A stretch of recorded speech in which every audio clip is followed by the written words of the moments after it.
Sometimes you go through problems and you ask yourself, what is my fault in all of this? Why do I have to go through these problems? What did I do to deserve this? Prophets. Allah mentions their du'as consistently in the Quran, and Allah also mentions their problems consistently in the Quran. And today we are going to mention one of the stories of the prophets, and it's about Prophet Yusuf alayhi wasallam. Prophet Yusuf alayhi wasallam was a child, right? A child by definition is innocent. He does not have any sin. What did a child do to deserve being kidnapped? What has a child ever done to deserve being thrown inside of a deep well in the middle of the woods?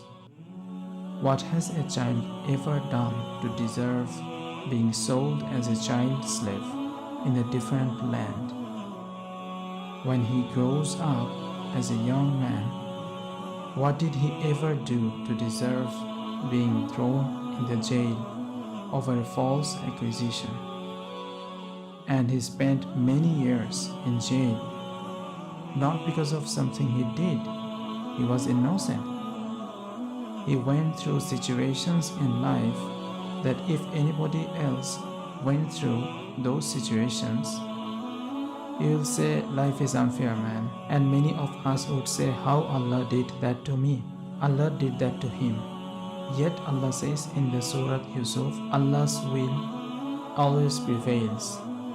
Everything he did in his decision, every decision that was made for Yusuf alayhi wasallam, Allah was dominating that decision, overlooking that decision. How? Sometimes you and I go through difficulty because Allah knows something better is coming. Sometimes that better thing that is coming is for you.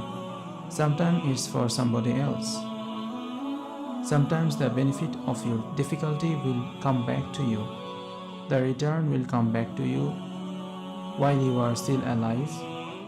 Or sometimes the return is meant to come back to you when you go back to Allah subhanahu wa ta'ala. In this story, what happened to Yusuf alayhi wasallam? A father was separated from a child. It's a tragedy, right? But imagine if he was never kidnapped, he would never be in the well.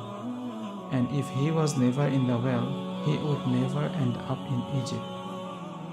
And if he was never in Egypt, he would have never grown up there and been thrown into the prison. And if he was never thrown in prison, he would have never met those two guys he met in prison, whose dream he interpreted. If he never met those two people, one of them who got to leave and go back to the king, and when the king saw a dream, a strange dream, he would have never said, wait, I know someone who can help interpret your dream. You know what that dream was? 7 good years in the country, and 7 years there's not going to be any crop, any produce, any harvest. People are going to starve to death. If Yusuf alayhi wasallam was not in prison and then was taken out to interpret that dream at that time, there would have been an economic, financial, social crisis in the country, and hundreds of thousands of children would have starved to death. One child suffered for a few years, but because of that child's suffering, Allah's plan was to save a lot of families, a lot of fathers and mothers from losing their children to starvation. Because of the plan that Yusuf alayhi wasallam came back. When he interpreted the dream, he became the treasurer. See, this story of Yusuf alayhi wasallam clearly shows that sometimes we go through difficult time, but that might be for some good reason in the long run. Something good is awaiting for you in future. So never ever lose trust on Allah subhanahu wa ta'ala. Have firm faith in Allah and He subhanahu wa ta'ala will reward you. That's for today. See you next time.